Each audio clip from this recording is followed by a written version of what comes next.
The House Oversight Committee hearing room buzzed with tension as Pam Bondi, the former Florida Attorney General, took her seat at the witness table. The bright lights reflected off her perfectly styled blonde hair and designer navy suit as she arranged her papers with confident hands. For weeks, she had been making headlines with explosive allegations against several Democratic representatives, and today was supposed to be her moment of triumph. What Bondi didn't expect was Congresswoman Jasmine Crockett sitting directly across from her, a calm smile playing on her lips. The freshman Democrat from Texas, known for her sharp legal mind and fearless questioning, had been quietly preparing for this moment. While cameras panned across the room, Crockett's eyes remained fixed on Bondi. Her fingers tapping a thick folder marked evidence that sat before her. Just minutes before the hearing began, Bondi had stepped outside to speak with reporters, declaring boldly, "Today, I'm bringing receipts. Congresswoman Crockett and her colleagues have been misleading the American people, and I have the proof right here." Her confident smirk had the conservative media buzzing with anticipation, but as Bondi settled in her chair, Crockett leaned forward to her microphone. "Before we begin," she said, her voice cutting through the chamber with crystal clarity, "I think Miss Bondi should know that I've brought my own receipts today." She patted her folder, her eyes never leaving Bondi's face, "and I believe what happens in the next hour will leave America stunned." The room fell silent. A flicker of uncertainty crossed Bondi's face as she glanced at the folder. She hadn't anticipated this. The Republican committee members shifted uncomfortably in their seats while Democrats exchanged knowing glances. This wasn't going to be the easy victory Bondi had expected. As the chairman called the hearing to order, the tension in the room was electric. Bondi straightened her spine, clutching her prepared statement, but the confidence in her eyes had dimmed. Crockett, meanwhile, remained perfectly poised, a slight smile playing at her lips as she waited for her moment. This wasn't just another congressional hearing. This was about to become a political battlefield that would ignite social media and dominate news cycles for weeks, and only one woman would walk away victorious. Before we dive deeper into this explosive confrontation, don't forget to like this video and subscribe to our channel for more political showdowns and breaking news analysis. You won't want to miss what happens next. The political trajectories of Pam Bondi and Jasmine Crockett couldn't have been more different, setting the stage for this dramatic confrontation. Pam Bondi had built her reputation as Florida's first female attorney general, serving from 2011 to 2019. A longtime Republican operative with close ties to conservative media and the Trump administration, she had recently emerged as a leading voice attacking Democratic policies and personalities. Her polished appearance and confident delivery made her a favorite on conservative networks where she regularly delivered scathing critiques of the current administration. At 56, Bondi carried herself with the assurance of someone accustomed to power. Her perfectly coiffed blonde hair, expensive wardrobe, and practiced smile had become her trademark. Over the last month, she had been making increasingly bold claims about financial improprieties involving several Democratic representatives, including Crockett, alleging they had misused campaign funds and accepted improper donations. Conservative media amplified these accusations, turning them into trending topics without substantial verification. "These Democrats think they're untouchable," Bondi had declared on a popular right-wing talk show just yesterday. "But tomorrow I'm bringing evidence that will shake Washington to its core." Across the political divide sat Jasmine Crockett, the 42-year-old freshman congresswoman who had taken a very different path to power. Former criminal defense attorney and civil rights lawyer, Crockett had worked her way up from humble beginnings, fighting for voting rights and criminal justice reform in Texas before winning her seat in Congress. Her direct no-nonsense approach and legal precision had quickly distinguished her among the new generation of Democratic representatives. Unlike Bondi's careful polish, Crockett carried herself with natural confidence. Her brightly colored suit and distinctive hairstyle reflected a woman comfortable in her own skin, uninterested in conforming to traditional Washington appearance standards. What opponents often underestimated was the brilliant legal mind behind that confident exterior.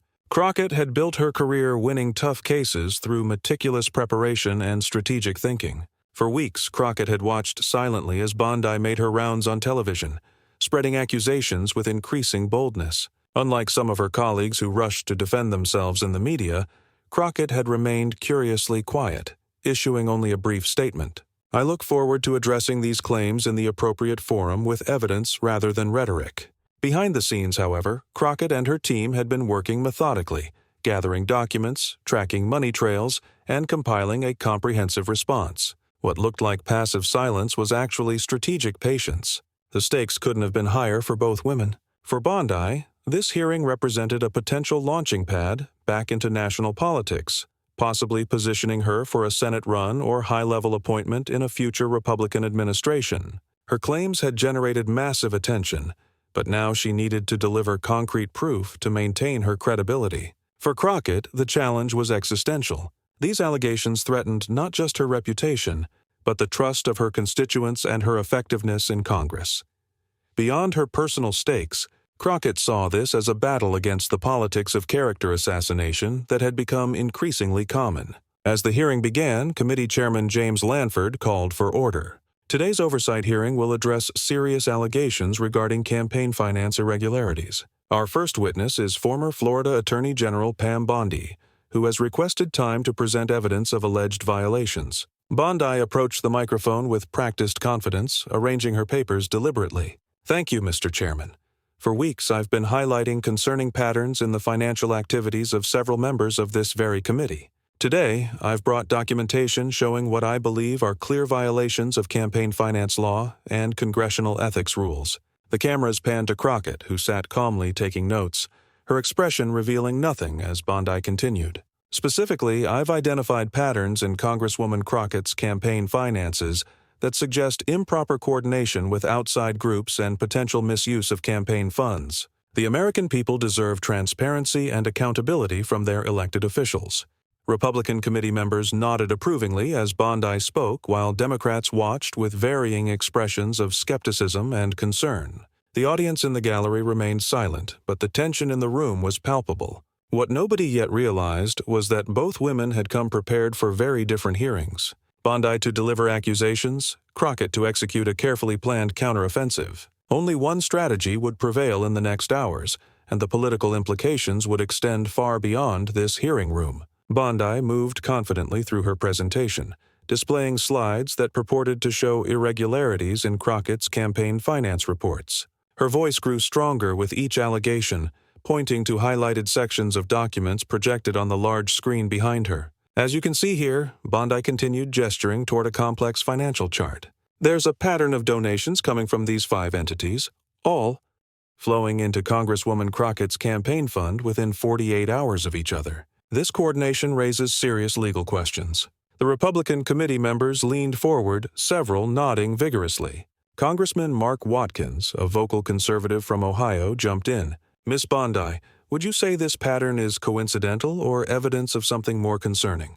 Bondi's answer came without hesitation. In my experience as Attorney General, Congressman, patterns like this were almost always indicative of coordinated action, possibly circumventing campaign finance limits. Throughout this exchange, Crockett remained remarkably composed, occasionally writing notes, but mostly watching Bondi with an expression that mixed curiosity with something else, almost amusement. This unusual calm began to unnerve some observers who had expected an immediate defensive response. After 20 minutes of Bondi's testimony, Chairman Lanford turned to the Democratic side. The committee now recognizes Congresswoman Jasmine Crockett for questioning. Its rhetoric for the room fell silent as Crockett adjusted her microphone. Instead of the defensive posture everyone expected, she smiled warmly. Thank you, Mr. Chairman, Miss Bondi. I appreciate your concern for campaign finance integrity. Before I address your specific claims, I'd like to establish your expertise in this area. Could you please tell the committee when you last practiced election law? The question seemed innocent enough, but Bondi hesitated. While my focus as Attorney General was broader than election law specifically, I oversaw numerous. I'm sorry, Crockett interrupted gently, but that wasn't my question. I'm asking when you personally last practiced election law. A date would suffice. Bondi shifted in her seat. I haven't practiced election law specifically, but I've overseen. So the answer is never, Crockett stated flatly. You've never practiced election law? Thank you for that clarification. She made a note on her pad before continuing. Are you familiar with the FEC's coordination rules under 11 CFR 10921? Bondi's confidence visibly wavered. I'm familiar with the general principles of it's a yes or no question. M. Bondi Crockett pressed. Are you familiar with these specific regulations that form the foundation of your allegations today? I would need to review the specific. I'll take that as a no, Crockett said, her voice remaining remarkably measured. Let me help you and the committee understand what these regulations actually require. With that, Crockett began systematically dismantling Bondi's claims, displaying her own slides that included the actual text of relevant election laws alongside the transactions Bondi had highlighted. The contrast was striking, where Bondi had shown complex charts with red circles and arrows suggesting impropriety. Crockett presented clear documentation showing the lawful nature of each transaction. Miss Bondi, the pattern you identified of donations coming within 48 hours of each other, that was actually the result of a publicly advertised online fundraising drive that over 3,000 people participated in. Far from being suspicious, it's exactly what successful digital fundraising looks like. Whispers spread through the gallery as Crockett continued methodically addressing each allegation. Some Republican committee members began consulting with staff while others avoided eye contact. Sensing the shift in momentum, Congressman Watkins attempted to interrupt. "Congressman Crockett, these technical explanations don't address the appearance of—" "I'm sorry, Congressman," Crockett responded firmly, "but I believe I still have 7 minutes remaining, and I intend to use them." She turned back to Bondi. "Now about the supposedly suspicious expenditures you highlighted on page 27 of your report." For the next 5 minutes, Crockett continued her systematic deconstruction, her legal background evident in her precise questioning and command of the complex regulations. The temperature in the room seemed to rise with each exchange, Bondi's initial confidence giving way to defensive responses and occasional glances toward the Republican side of the DEIs as if seeking rescue. Then came the unexpected twist. "Mrs. Bondi, while preparing for today's hearing, my team and I became curious about something. You've spent considerable time on television discussing these allegations before bringing them to this committee. Would you be willing to share who funded your investigation?" Bondi stiffened. "My work was independent." "And that wasn't my question," Crockett interrupted, her tone sharpening slightly. "Who paid for this investigation? Who funded the research that led to these allegations? I don't see the relevance." "I think it's highly relevant to understand potential motivations," Crockett countered. "But let me be more specific. Did you receive any funding directly or indirectly from Freedom Financial Alliance?" The name hung in the air for a moment. Several committee members exchanged confused glances, but a few of the Republicans suddenly seemed very interested in their notepads. Bondi's face flushed slightly. "I don't believe I can discuss all my funding sources due to confidentiality." Crockett's expression changed, her eyes narrowing as she reached for her folder.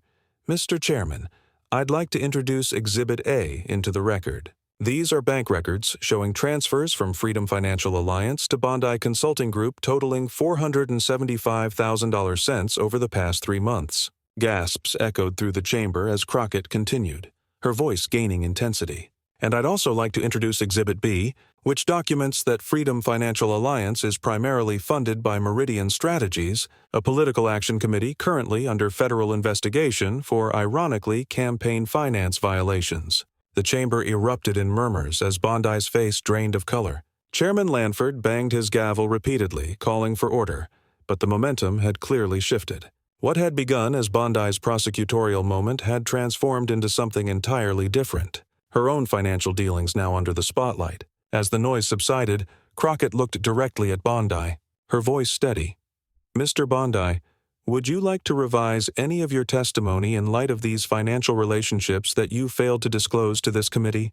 The tension in the room was now unbearable. Everyone watched Bondi, waiting for her response. The former Attorney General glanced toward the Republican side of the committee, but found little support as members there were busy conferring with staff or reviewing the newly introduced documents. The confrontation had escalated beyond anyone's expectations, and what happened next would determine not just the outcome of this hearing, but potentially the future of both women's political careers. The hearing room remained eerily quiet as all eyes fixed on Pam Bondi. Her usual composure had cracked, revealing flashes of panic as she shuffled through her papers, searching for a response to Crockett's unexpected revelation. "These financial records," Bondi began, her voice uncharacteristically shaky, taken out of context. The consulting work was unrelated to this investigation. Congresswoman Crockett's expression remained calm but determined as she reached for another document. "I anticipated you might say that, Miss Bondi. That's why I'd like to introduce Exhibit C." The clerk distributed copies to committee members while a staff member placed the document on the overhead projector. It was an email from Peter Rawlings, CEO of Freedom Financial Alliance, to Bondi, dated just 2 months earlier. Crockett didn't wait for permission to continue. She read aloud, "Pam, We need something concrete on Crockett before the midterms. The polling shows she's gaining influence. The $3,000 .0KK additional funding is contingent on delivering actionable allegations by June. Make it happen. The room erupted again, louder this time, with reporters rushing for the doors to file updates. The chairman's gavel couldn't restore order for nearly a minute. When silence finally returned, Crockett continued, her voice now carrying an edge of steel beneath its measured tone. Ms. Bondi, would you like to explain to this committee how your independent investigation squares with this directive from your financiers? Bondi reached for her water glass, her hand visibly trembling. That email is. I can't verify its authenticity sitting here. This appears to be an attempt to distract from the real issues. The email was obtained through legal discovery in an unrelated case. Crockett interrupted. Its authenticity has been verified by forensic analysts, but if you're questioning it, I am happy to request that this committee subpoena Mr. Rawlings to testify under oath. Several Republican committee members shifted uncomfortably in their seats. Congressman Watkins, who had been Bondi's most vocal supporter earlier, was now staring intently at the email, his expression grave.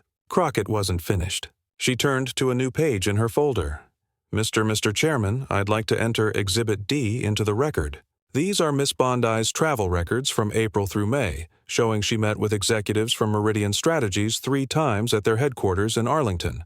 The chairman, now looking significantly less supportive of Bondi, nodded silently. Miss Bondi, Crockett continued, you came here today accusing me of campaign finance violations without evidence. Meanwhile, you've been secretly paid nearly $500,000 by organizations under federal investigation to manufacture allegations against me and my colleagues. Crockett paused, allowing her words to hang in the air before delivering her knockout blow. What we're witnessing is an oversight. It's political mercenary work disguised as civic concern. The Democratic side of the committee erupted in applause while reporters frantically typed on their phones. Bondi's face had turned ashen, her carefully constructed narrative collapsing in real time before a national audience. When Bondi finally spoke, her voice had lost all its earlier authority. Congresswoman, you're twisting the facts to create a false narrative about my work. The facts speak for themselves, Crockett replied calmly, holding up the email. This isn't about me twisting anything. This is about you getting caught. She turned to address the full committee, her voice resonating with conviction. Colleagues, what we've witnessed today is exactly what's wrong with our political discourse. Unfounded allegations amplified by partisan media without verification, paid for by dark money interests aimed at undermining public servants, not through legitimate criticism of policy, but through character assassination. Crockett then did something unexpected. She turned directly to face Bondi again, her tone shifting to one almost of compassion. Miss Bondi, I don't doubt your legal abilities or your intelligence. What saddens me is seeing them employed this way. You were once Florida's top law enforcement officer, sworn to uphold justice. Today, you've used your credentials not to seek truth, but to obscure it. The gallery had grown completely silent, captivated by the dramatic reversal unfolding before them. Even the chairman seemed momentarily at a loss for words. Congressman Watkins, trying to salvage something from the collapsing hearing, interjected. Mr. Chairman, while these financial matters concerning Miss Bondi are concerning and should be addressed, we shouldn't lose sight of the original purpose of this hearing. With respect, Congressman Crockett cut in. The original purpose of this hearing was ostensibly to examine campaign finance violations. I believe we're doing exactly that, just not the ones Miss Bondi intended to discuss. Laughter rippled through the gallery, quickly silenced by the chairman's gavel. But the damage was done. What had begun as Bondi's moment to shine had transformed into Crockett's triumph. Crockett's look. Crockett's triumph. In a last, desperate attempt to regain control, Bondi raised her voice. This is a coordinated attempt to distract from legitimate concerns. My funding sources don't invalidate the patterns I've identified in your campaign. Actually, they do, Crockett responded calmly, because those patterns exist only in the narrative you were paid to construct. I'd like to enter into the record Exhibit E. Phillip, the complete FEC audit of my campaign conducted last quarter, which found 0 irregularities and full compliance with all regulations. She slid the document across to the clerk. This audit was completed 3 weeks before you began making your allegations on national television, Miss Bondi, which means you continued making claims you knew had already been disproven by federal regulators. The chairman, seeing no path forward, glanced at his watch. We'll take a 15-minute recess to review these new documents. As members began filing out, cameras captured the contrasting images that would dominate news cycles for days. Jasmine Crockett calmly gathering her materials, accepting quiet congratulations from colleagues, while Pam Bondi sat frozen at the witness table, surrounded by aides urgently whispering in her ear, her carefully constructed case and possibly her political future in shambles. Within minutes of the hearing's recess, video clips of Crockett's systematic dismantling of Bondi exploded across social media. The hashtag #BondiExposed shot to the top trending position nationally, quickly followed by Crockett Takedown and receipts brought. Twitter users across the political spectrum shared the moment Crockett revealed the damning email, the clip reaching over 5 million views in just the first hour. When the committee reconvened, the energy had shifted dramatically. Several Republican members were noticeably absent, having chosen to skip the remainder of what had become a political disaster. Chairman Lanford, visibly uncomfortable, announced that in light of new information regarding potential conflicts of interest, the committee will postpone further testimony from Ms. Bondi pending additional review. This diplomatic phrasing couldn't disguise the reality. Bondi's credibility had been shattered on national television, and the committee was cutting its losses. As Bondi left the hearing room, a chaotic media scrum formed around her. Gone was the confident stride and ready smile that had characterized her entrance hours earlier. Now she moved quickly, head down, ignoring shouted questions as aides created a protective barrier around her. The contrast with her triumphant media appearances of recent weeks couldn't have been more stark. "No questions at this time," her spokesperson repeated mechanically as they hustled toward the exit. Meanwhile, Congresswoman Crockett emerged to find a much different reception. Standing confidently at a hastily arranged press conference in the rotunda, she addressed the gathered reporters with the same measured tone she had maintained throughout the hearing. "Today wasn't about me defending myself," she explained, surrounded by supportive colleagues.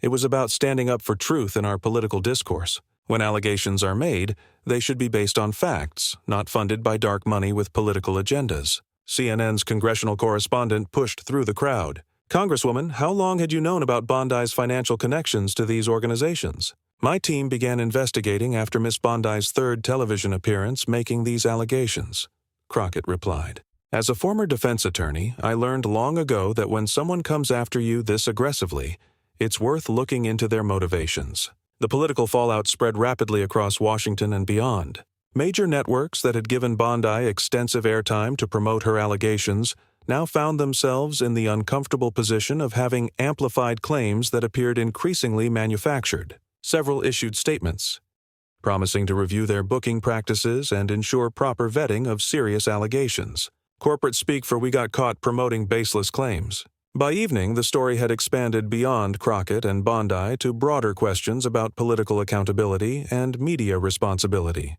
Special segments analyzed how unverified allegations routinely traveled from dark money groups through sympathetic media to become accepted as fact without proper scrutiny. On MSNBC, political analyst Rachel Maddow highlighted the broader pattern. What we witnessed today wasn't just about two political figures. It was a rare moment where the curtain was pulled back on how political character assassination actually works in modern America. Over on Fox News, the reaction was more muted with brief mentions of the contentious exchange before pivoting to other stories.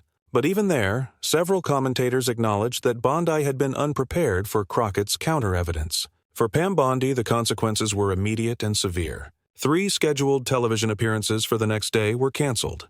Political allies who had amplified her claims suddenly found reasons to distance themselves. "I was simply reporting what a former state attorney general had alleged," claimed one congressman who had previously trumpeted Bondi's accusations on his social media. More damaging still, reporters began digging into the organizations Crockett had exposed. By the following morning, the Wall Street Journal published a detailed investigation into Meridian Strategies, revealing connections to several other independent investigations that had targeted prominent Democrats over the past year. "This appears to be a systematic effort to launder partisan attacks through seemingly credible third parties," the article concluded, citing campaign finance experts who expressed concern about the industrialization of political character assassination. For Jasmine Crockett, the aftermath brought a dramatic elevation in her national profile. Interview requests poured in from major networks and publications. Her social media following tripled in 48 hours. More importantly, within Washington's power structure, senior Democratic leadership took notice of her exceptional performance. What impressed me wasn't just that she defended herself effectively, House Minority Leader Jeff told reporters. It was how she transformed a defensive position into an opportunity to expose a larger truth. That's rare political talent. 3 days after the hearing, Crockett appeared on 60 Minutes in her first major interview since the confrontation. When asked if she had anticipated the dramatic turn of events, she smiled. "I didn't go into that hearing looking to embarrass Ms. Bondi. I went in prepared to defend the truth with facts. But as a lawyer, I also know that when someone makes accusations this serious, you have to look at their evidence and their motivations with equal scrutiny." The interviewer pressed further. "Some Republicans are claiming this was a coordinated ambush of Ms. Bondi." Crockett's response was measured but firm. "The only thing coordinated was the campaign against me. I simply came with receipts, actual evidence rather than accusations. If being prepared with facts constitutes an ambush in today's politics, that says more about our political culture than about me." For Pam Bondi, the path forward looked considerably more challenging. After nearly a week of silence, she issued a statement through a spokesperson announcing she was taking a step back from public commentary to focus on private legal work. Industry insiders recognized this as code for a forced retreat from the political arena, at least temporarily. Perhaps most consequentially, the Federal Election Commission announced it was opening an investigation into Freedom Financial Alliance and Meridian Strategies based on the evidence Crockett had presented, raising the possibility of legal consequences beyond political embarrassment. As the dust began to settle, political analysts across the spectrum agreed on one thing. The confrontation between Crockett and Bondi would be studied in political circles for years to come, both as a masterclass in preparation and as a cautionary tale about the dangers of underestimating your opponent. The entire episode crystallized a fundamental truth about modern politics. In an era of instant communication and endless accusation, having the actual receipt still matters. Crockett hadn't just defended herself. She had provided a template for fighting back against the politics of character assassination. On social media, supporters celebrated with memes comparing Crockett to chess grandmasters, and legal legends came with receipts left with respect, became a rallying cry, complete with hashtag and merchandising. But perhaps the most telling reaction came from Washington insiders who noted a subtle but significant shift in how allegations were being vetted in the confrontation's aftermath. Several planned exposés against political figures were quietly shelved, pending additional verification. Television producers began asking tougher questions about the sourcing behind sensational claims. The Crockett effect, as one political journalist dubbed it, had introduced a new caution into the ecosystem of political attack. At least for the moment, the cost of getting caught promoting manufactured allegations had risen significantly. As for Congresswoman Crockett, she returned to her legislative work with characteristically little fanfare, declining most interview requests to focus on her district's priorities. But her colleagues noticed a new difference in how she was treated, even by political opponents. She had demonstrated not just intelligence and preparation, but the courage to stand firm against a coordinated attack, qualities respected across partisan lines in Washington's power corridors. The question on many minds: what would Jasmine Crockett do next with her newly elevated profile? Would she leverage this moment into a larger leadership role or continue her methodical approach to building influence? One thing was certain: whoever decided to come after her in the future would do so with considerably more caution, aware that behind her composed exterior lay a formidable political mind fully capable of turning defense into devastating offense. Thank you for watching our coverage of this extraordinary political confrontation. If you enjoyed this breakdown of how Jasmine Crockett masterfully turned the tables on Pam Bondi, please hit that like button and subscribe to our channel for more in-depth political analysis. Hit the notification bell to never miss our updates on the latest Washington showdowns and political strategies. Share your thoughts in the comments below. Do you think Bondi will ever recover from this brutal takedown? We'll see you in our next